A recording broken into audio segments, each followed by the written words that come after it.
Bueno, los temas que hoy vamos a tratar serían los hemangiomas y que también se conocen como amartomas.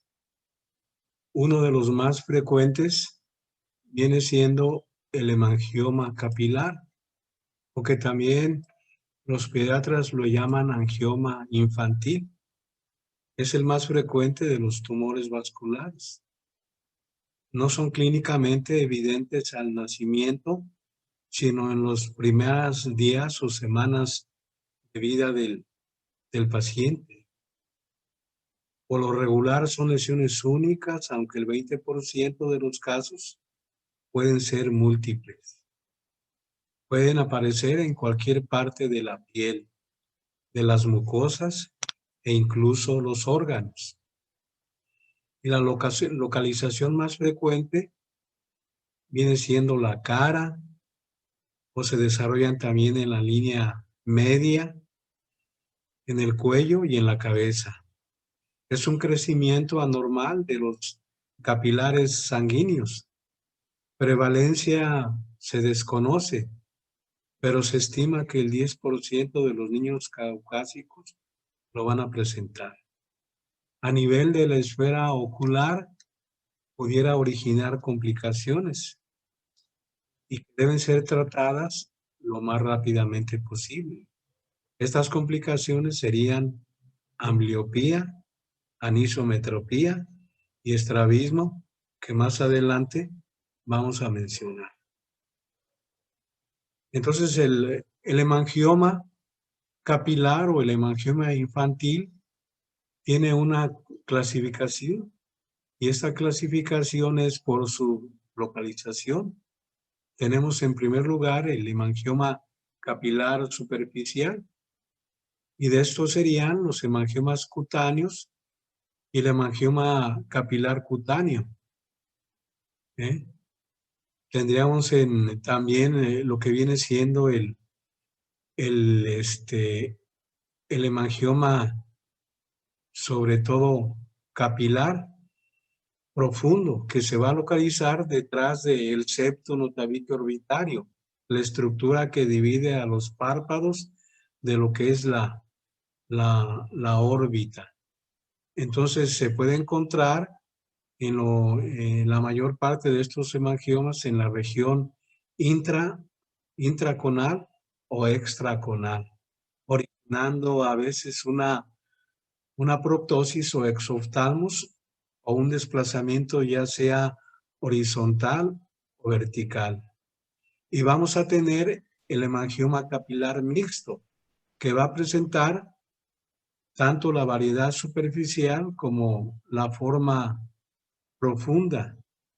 Y en ocasiones va a tener más prevalencia por el tercio anterior de la órbita y por lo que viene siendo los párpados. En ocasiones también tenemos otra variedad que viene siendo el hemangioma capilar facial y que se puede extender a buena parte de la cara, pudiendo afectar la mejilla, en ocasiones la frente o inclusive el cuello, como se ve en estas fotos. En la parte inferior se ve una hemorragia de un hemangioma capilar profundo que va a originar una proptosis o exoftalmos, y en el cual el diagnóstico debe hacerse lo más rápidamente posible para evitar complicaciones en el ojo que va a estar afectado. Los factores de riesgo para que se desarrolle este hemangioma capilar sería el género femenino. 2 o 3 veces va a tener más riesgo los pacientes pediátricos del sexo femenino, pacientes de pretérmino con bajo peso al nacer, productos a veces de embarazos múltiples, edad materna avanzada y placenta previa o alguna otra anomalía placentaria. Dentro de la esfera oftalmológica Estos factores de riesgo, primordialmente lo que viene siendo los pacientes que en ocasiones son de pretérmino y que a veces tienen bajo peso al nacer y que van a estar sobre todo en los cuneros donde se les va a dar oxígeno, hay una patología que se está presentando mucho, que viene siendo la retinopatía del prematuro, y que esa la vamos a mencionar cuando lleguemos a lo que viene siendo retina. Pero en el caso de que estamos viendo ahorita sería el hemangioma capilar, y estos serían los factores predisponentes para que pueda aparecer esta patología. Entonces, esta hemangioma va a tener varias fases. Estas fases va a ser una fase de proliferación o de crecimiento rápido durante los primeros 5 meses de vida. Y después va a tener una etapa de crecimiento lento. Esta etapa de crecimiento lento, por lo regular, va a ser desde el sexto hasta el 12º mes de vida. Y va a haber una proliferación que en un momento dado, cuando se llega al año de edad, ya esa proliferación es muy poca. Vamos a tener una fase de estabilidad o de meseta, en donde el hemangioma deja de proliferar y en ocasiones se puede sobreponer a la etapa de crecimiento lento, en donde el hemangioma no va a aumentar de tamaño, ni en extensión, ni en profundidad. Y por último va a tener una fase de involución. Esta fase de involución, que es espontánea, típicamente inicia a partir del año de edad, y que a medida que el pacientito va teniendo más años, va a ir involucionando. Se menciona que un hemangioma capilar cada año involuciona el 10%. Entonces se requerirían varios años para que desaparezca por completo. Aquí tenemos una variedad en donde puede haber compromiso palpebral o puede haber compromiso palpebral y también de lo que viene siendo la órbita. El hemangioma capilar, debemos tener este diagnóstico diferencial.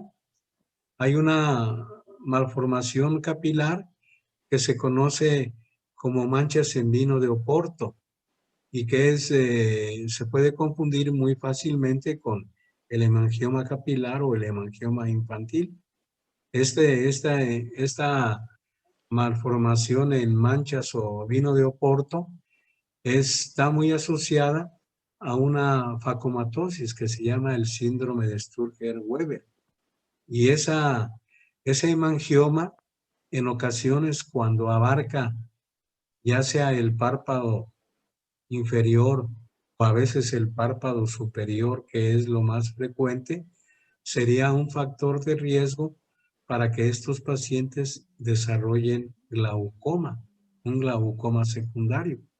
Y que eso no va a pasar en el caso de lo que viene siendo el hemangioma capilar. Otra patología con diagnóstico diferencial sería el granuloma piógeno. Otro sería el hemangioendotelioma de Kaposi y el hemangioma en penacho. Serían las patologías con las cuales debemos hacer el diagnóstico diferencial. Y si tenemos alguna duda, al paciente se le puede tomar una biopsia para tratar de llegar a un diagnóstico de certeza. Las secuelas a nivel de la esfera ocular serían ambliopía, estrabismo y anisometría. Son términos que nosotros manejamos de manera muy frecuente y lo hacemos en pacientes pediátricos, pacientes que van a ir desarrollando su globo ocular y también de manera muy importante la agudeza visual. habíamos mencionado que la agudeza visual se desarrolla a través de los meses y los años. Esa agudeza visual, el 20/20, por lo regular va a ser entre los 7 y los 8 años de edad. Entonces la ambliopía viene siendo una disminución de la agudeza visual en uno o en ambos ojos y que puede ser producida por alteraciones orgánicas o por defectos de refracción o estrabismo. Es una patología que no va a mejorar con lentes, ya una vez que nosotros la hemos detectado y que por lo regular a veces la detectamos después de los 7 o los 8 años de edad.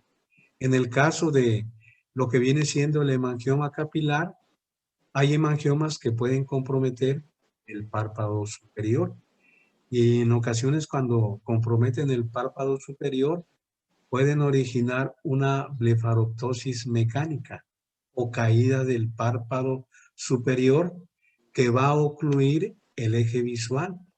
Y al ocluir el eje visual, el estímulo luminoso no va a llegar ni siquiera a la superficie del globo ocular y por lógica al fondo del ojo. Entonces el paciente no va a aprender a ver por la imposición del párpado que está caído y que impide que los fotorreceptores se estimulen y se pueda desarrollar la visión. Eso sería en el caso de estos pacientitos. Y también de manera secundaria, si el paciente no fija su vista, el paciente la va a desviar y la puede desviar en las diferentes posiciones de la mirada. Endotropia hacia adentro, exotropia hacia afuera, hipertropia hacia arriba, hipotropia hacia abajo, y es lo que en ocasiones tenemos que explorar en estos pacientes. Entonces ese estrabismo se puede presentar si el hemangioma nada más es en un lado, sería nada más en el lado comprometido. O a veces puede ser bilateral y tendríamos un estrabismo alterno. Otra complicación que pueden originar estos hemangiomas es la anisometropía. La anisometropía es cuando al paciente se le mandan lentes, lentes graduados, y que el grado de refracción en relación de un ojo con el otro es por arriba de 2 dioptrías. Esto quiere decir que el paciente puede tener un defecto esférico. -2 o -2.50 tendría una miopía. +2 o +2.50 tendría una hipermetropía. -2.50 o -3 los 90 grados tendría un astigmatismo y que se van a englobar dentro del aspecto de anisometropía. Esas anisometropías pueden ser combinadas, que tengan tanto un defecto esférico como un defecto cilíndrico. Y eso es lo que nosotros debemos explorar en esos pacientitos cuando tienen un hemangioma. Y que si ese hemangioma les ocluye el eje visual, pues debemos dar un tratamiento lo más rápidamente posible. El tratamiento va a ser un tratamiento individualizado y en ocasiones es un tratamiento expectante, conservador, debido a las etapas o a las fases en las cuales se va a dividir este hemangioma. Entonces tenemos que hablar con los familiares, explicar que por lo regular este tipo de hemangiomas va a tener una etapa de crecimiento, una etapa de estabilidad y una etapa de regresión. Y si en un momento dado no hay ningún factor que origine estos factores de riesgo, al paciente se le maneja de manera expectante y conservadora.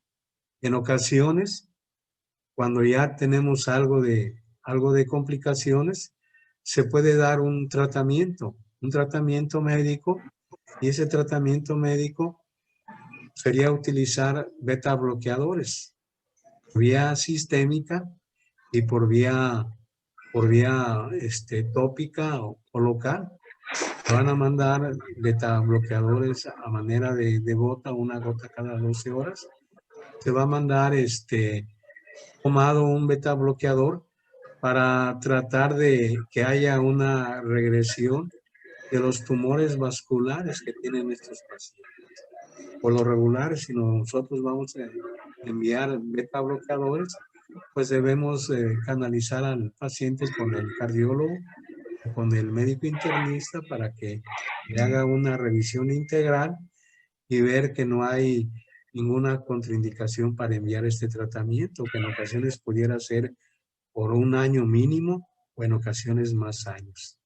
También se pueden mandar esteroides. Los esteroides pueden ser por vía sistémica o intralesionales. Por vía sistémica se va a dar la dosis por kilogramo de peso y de ahí se va a ir bajando lentamente estos corticoides. Los intralesionales se van a infiltrar en donde el paciente tiene el hemangioma. Y en estos casos, si son pacientes pediátricos, pues se les debe anestesiar o se les debe dar una sedación con mascarilla para hacer el procedimiento de infiltración para que se originen esa función de lesionar los capilares que van a estar proliferando de manera muy importante. Otros tratamientos que se pueden dar sería el interferón, la radioterapia que pudiera dejar secuelas. Actualmente lo que se utiliza es el láser. Se puede utilizar el láser Herbio o el láser ultrapulsado y que se deben dar varias sesiones para tratar de desaparecer ese hemangioma capilar que manifiesta el paciente. En ocasiones se puede hacer el abordaje quirúrgico, en donde debemos tener un buen cauterio, monopolar o bipolar, o en ocasiones actualmente ya hay cauterios con láser y que se hace un abordaje más adecuado y que se evita o disminuye mucho el sangrado. Estos serían algunos de los tratamientos que nosotros podemos administrar a los pacientes. Tratamiento con corticoides intralesionales, en donde vamos a inyectar el corticoide en las áreas de donde el paciente presenta el hemangioma. En este caso lo presenta tanto en el párpado superior como en el párpado inferior y lo presenta a nivel del canto interno, en donde ya la carúncula lagrimal está comprometida y ahí se ve una especie como de bolita que sería un hemangioma capilar superficial de lo que es la película, la carúncula lagrimal. Se infiltra y se va revisando el paciente a través de las semanas, en donde si el tratamiento es efectivo, pudiera originarse una regresión, o si no, va a permanecer prácticamente igual.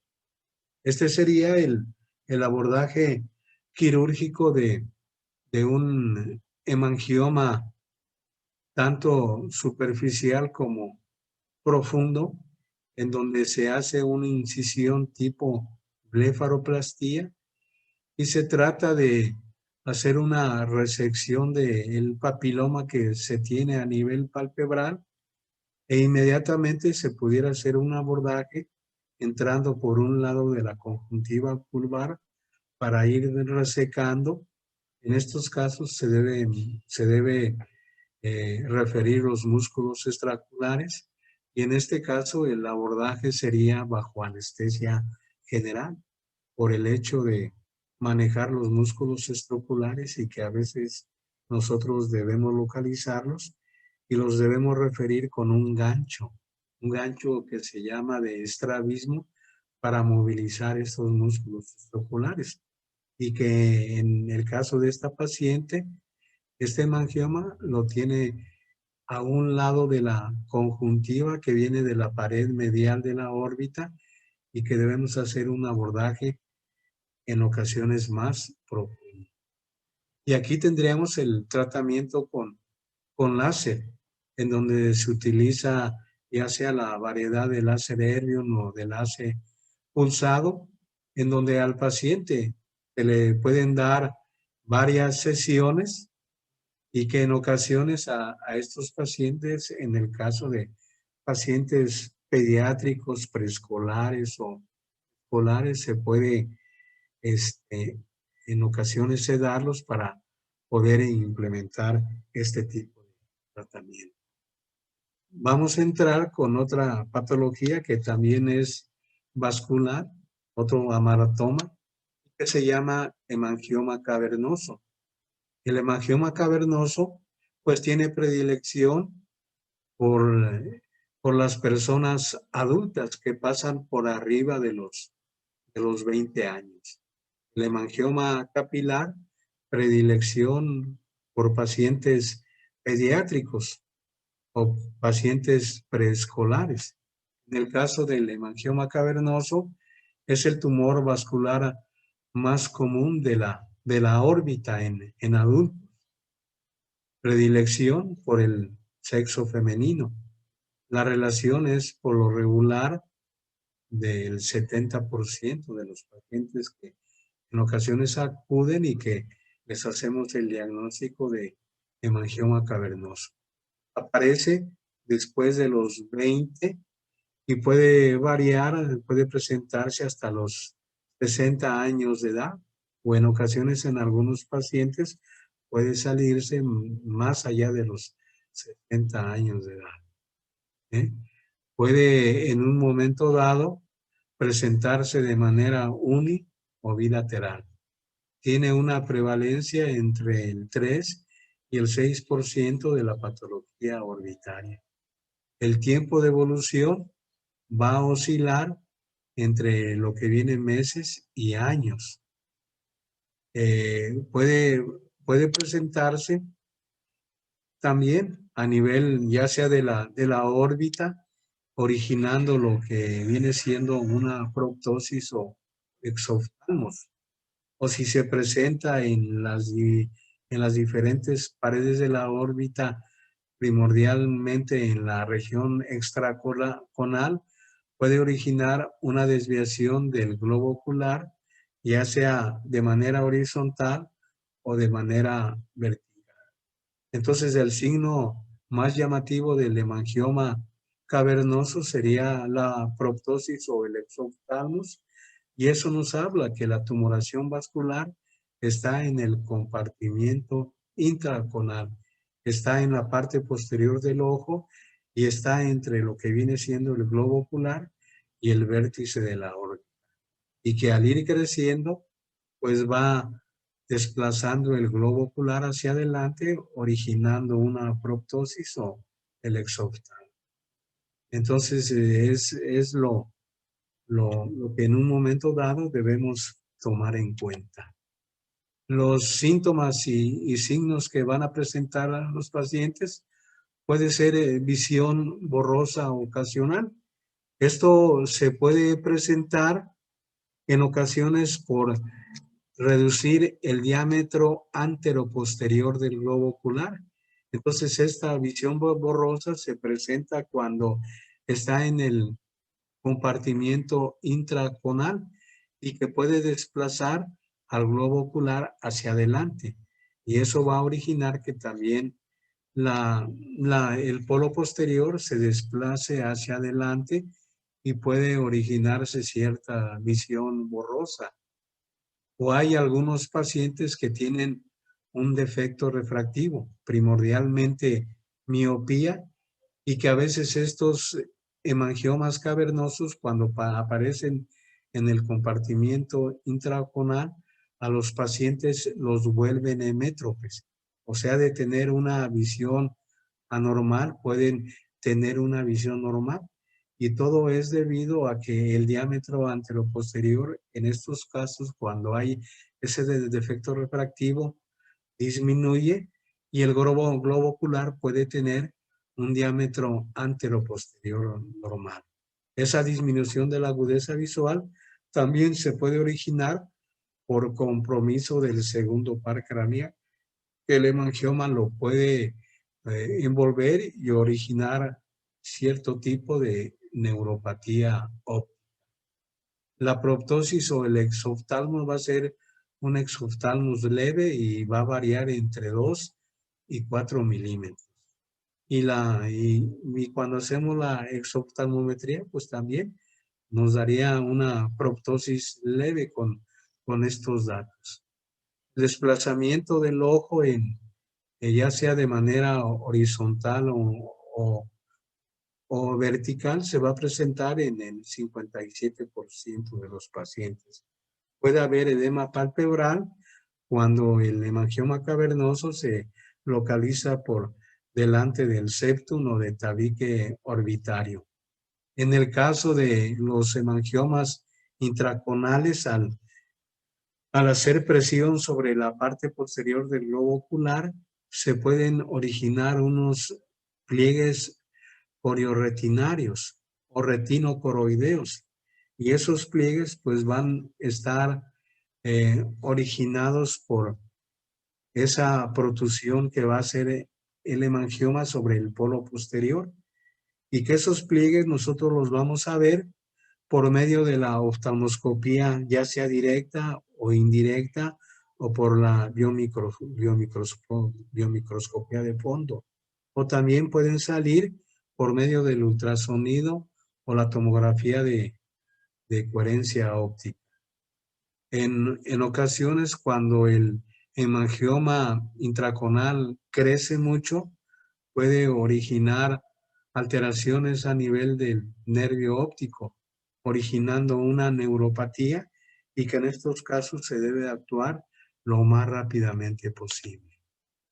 En el caso de los estudios que nosotros mandamos de manera frecuente, en primer lugar sería el ultrasonido, pero de manera más habitual a estos pacientes les pedimos una tomografía computada de órbita.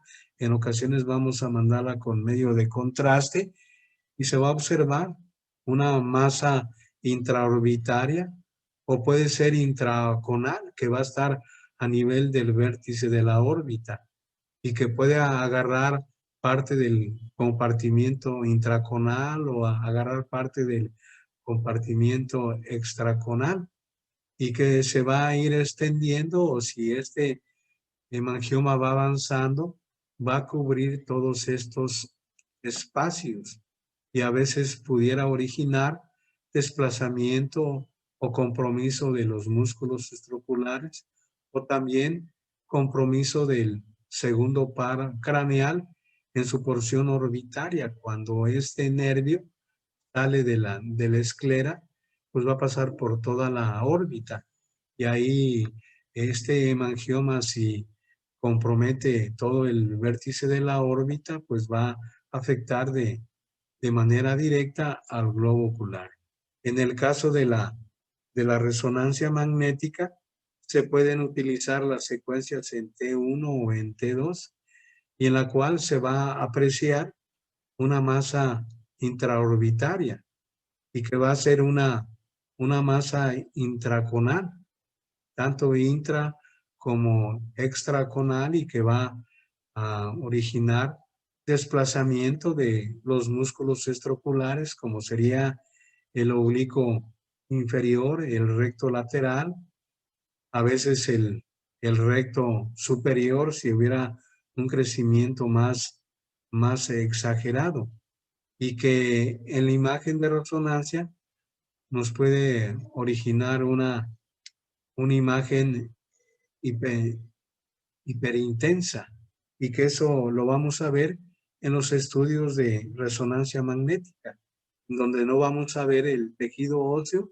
y lo veríamos a nivel de la tomografía computada de órbitas, tanto tejido blando como tejido óseo. El tratamiento pues va a ser un tratamiento conservador y expectante. Tratamiento conservador lo vamos a implementar cuando el hemangioma tiene poco crecimiento y no origina alteraciones y síntomas muy importantes en el paciente. Si este hemangioma cavernoso puede originar ya problemas serios, como sería una proptosis o un exoftalmos muy importante y que puede originar disminución de la agudeza visual, tanto para visión de cerca y visión de lejos, y cuando también ya se puede estar afectando el campo visual o afectando también los reflejos pupilares, el tratamiento pues es un tratamiento quirúrgico. Y ese tratamiento quirúrgico pues lo podemos implementar en pacientes dependiendo del crecimiento y las secuelas que nos puede dar ese hemangioma, pues puede ser un candidato ideal para cirugías, en donde debemos quitar ese hemangioma cavernoso en su totalidad, el compartimiento intraconal, para disminuir el compromiso que puede originar sobre el globo ocular y que el hemangioma lo puede estar rodeando en su totalidad. Y aquí podemos observar cómo se hace ese abordaje. Se puede hacer por las diferentes paredes de la órbita. En ocasiones se puede congelar un poco el hemangioma para tratar de jalarlo hacia afuera y hacia las paredes laterales de la órbita y originar una disección muy cuidadosa. Tratar de visualizar el segundo par craneal para no lastimarlo y originar secuelas muy importantes en este segundo par. Y aquí tendríamos los pliegues retinocoroideos o pliegues que van a estar en el polo posterior y que van a agarrar lo que viene siendo el haz papilomacular y lo que viene siendo la mácula y la región paramacular. Esto sería lo relativo a esta segunda patología, que sería el hemangioma cavernoso. Vamos a entrar también a otra patología vascular y que se conoce como linfangioma. Van a ser malformaciones vasculares benignas con tendencias múltiples a tener hemorragias y a tener recidivas. Esta patología, en ocasiones cuando se opera, van a tener múltiples recidivas, porque van a ser tumoraciones que no van a estar bien delimitadas y a veces quitarlas en su totalidad es muy difícil. Este linfangioma pues va a estar constituido por redes de canales vasculares malformados de calibre fino y que se van a extender a nivel de lo que viene siendo los párpados y a nivel de lo que es la órbita. Jones en 1959 sugiere la existencia de islotes linfáticos embrionarios, a partir de los cuales se forman estos linfangiomas. Entonces, estos linfangiomas van a estar casi siempre aislados de la circulación general y no experimentan cambios cuando nosotros los sometemos a una maniobra de Valsalva. Esta maniobra de Valsalva consiste en aumentar la presión intraorbitaria, colocando al paciente en diferentes posiciones o en ocasiones haciendo presión alrededor de las paredes de la órbita. Y en ocasiones, cuando esa maniobra es positiva, se pudiera aumentar ese volumen. La tumoración que nosotros pudiéramos estar investigando. Entonces, en el caso de los linfangiomas, esta maniobra pues va a ser negativa porque no se va a presentar en este tipo de amartomas.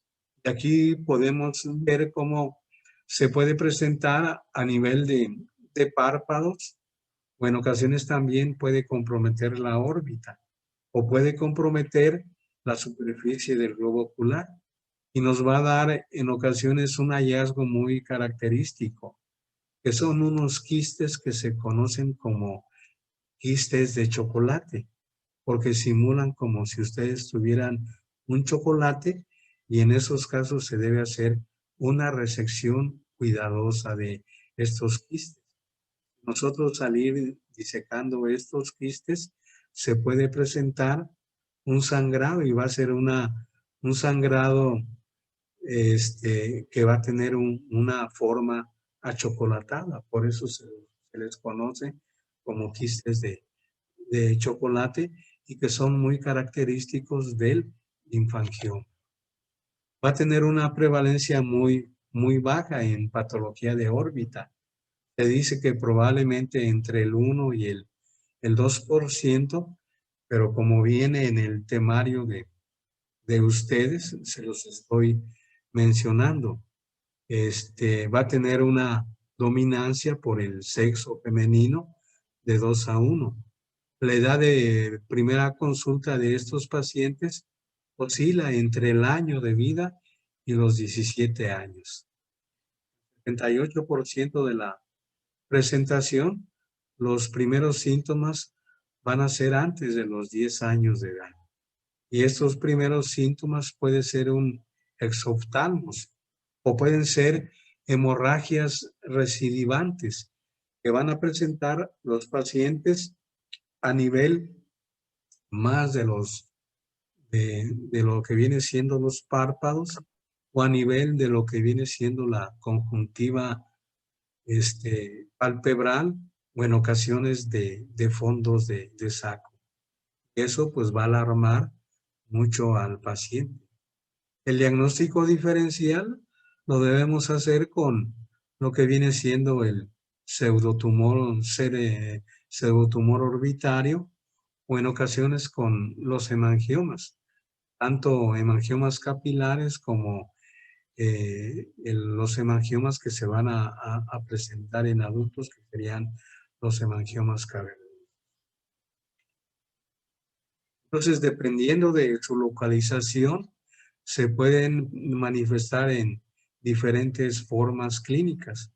Vamos a tener los linfangiomas palpebrales, también conjuntivales.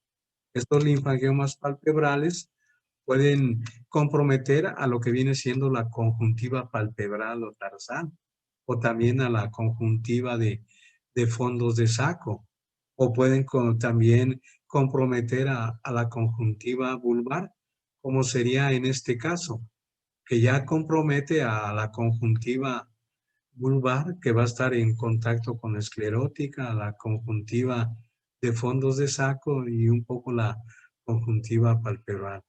Vamos a tener los linfangiomas orbitarios que van a estar por detrás del septo notoviquio orbitario. Y cuando estos linfangiomas van a crecer o pueden tener algún sangrado, van a originar una proptosis aguda y que va a haber un desplazamiento muy importante del globo ocular. Inclusive se puede presentar un sangrado orbitario que va a aumentar la sangre a nivel de la órbita y va a originar una proptosis muy severa y que en esos casos, como una medida urgente, se debe descomprimir la órbita. La manera de descomprimirla es en el canto externo. Se debe hacer una separación de lo que es el tendón cantal externo para separar los párpados y que de esta manera disminuya la presión intraorbitaria que pueden tener estos pacientes con el sangrado a nivel de la órbita. ¿Eh? Entonces vamos a tener también los linfangiomas mixtos que se van a presentar tanto a nivel de párpados como a nivel de la órbita.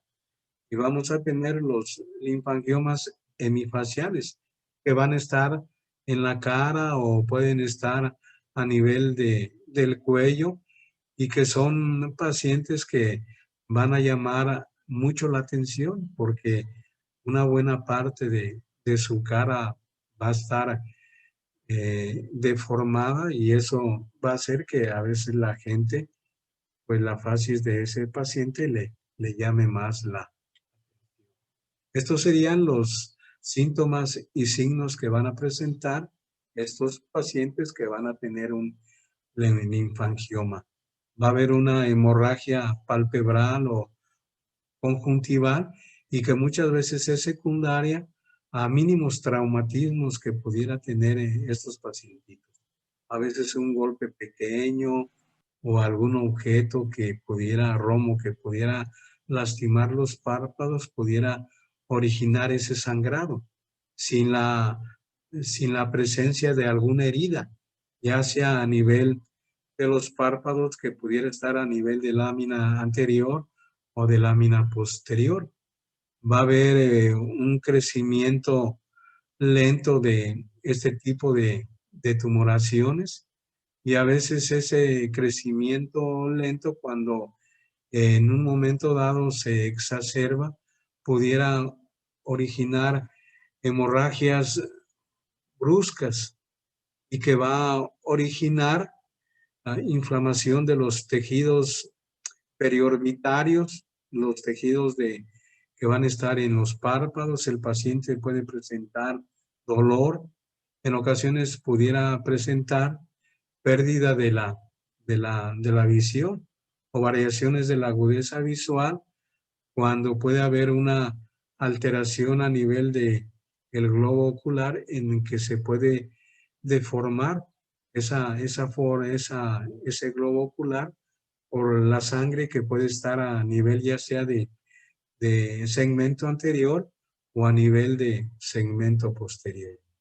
Entonces los linfangiomas cuando se presentan a nivel de la órbita, pues van a originar un exoftalmos y que cuando están en una etapa de tranquilidad, esos linfangiomas pudieran originar una proptosis leve o en ocasiones moderada y que cuando hay algún rompimiento de esos vasos se pudiera originar una proptosis o un exoftalmos severo que va a originar dolor intenso y puede originar también una disminución muy importante de la agudeza visual.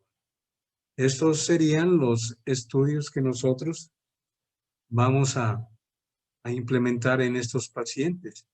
Se puede implementar una ecografía en donde en el estudio ecográfico en el modo A o en el modo B va a haber una lesión mal delimitada y encapsulada y con bordes mal definidos, que en ocasiones cuando se hace alguna disección de estos hemangiomas, esos bordes al no estar bien definidos, se pueden romper muy fácilmente esa cápsula y en ocasiones tener un sangrado. En el caso de la tomografía computada de órbitas, va a ser una lesión encapsulada, de límites también mal definidos y en algunos casos va a haber la formación de quistes, como se puede ver en esta tomografía en un corte sagital o lateral, en donde podemos tener diferentes grados de densidad a ese nivel. En el caso de la resonancia magnética, que sería el método más efectivo para confirmar el diagnóstico de esta patología, va a aparecer una lesión homogénea o heterogénea, dependiendo de si lo utilizamos el T1 o el T2, que puede ser uniquística o multiquística, de límites irregulares y mal delimitados, y que en ocasiones cuando se llega a hacer una orbitotomía, pues lo que se trata es de sacar los quistes de chocolate que serían los más evidentes. Hay que acordarse que es una patología recidivante y que estos pacientes pudieran tener múltiples recidivas y en ocasiones, pues dependiendo cómo es el comportamiento de estos pacientes, nosotros vamos a implementar el tratamiento. Entonces, como los linfangiomas tienen una evolución variable y van a presentar frecuentes hemorragias espontáneas debido a procesos traumáticos o infecciones respiratorias, si no hay complicaciones, sería manejarlo de manera conservadora. Entonces, en estos casos, pues sería lo más frecuente evacuar los sangrados que se pueden presentar primordialmente a nivel de párpados o a nivel de lo que viene siendo la conjuntiva o alrededor del globo ocular. Entonces la cirugía de estos linfangiomas a nivel de órbita, pues se va a hacer por medio de una orbitotomía. Y esta cirugía pues ofrece muchos riesgos y complicaciones. Entonces se debe hacer una cirugía con mucho cuidado y tratar de, en un momento dado, eliminar los quistes que pueden estar a nivel de estos linfangiomas, como serían los quistes de chocolate, que se pueden ver por medio del microscopio, y tratar de no extraer en su totalidad el linfangioma porque es imposible. Lo que se puede originar sería un sangrado más profuso que pudiera traer consecuencias muy serias al globo ocular de ese paciente y al segundo par craneal. Entonces, esto sería los temas que desarrollamos el día de ahora.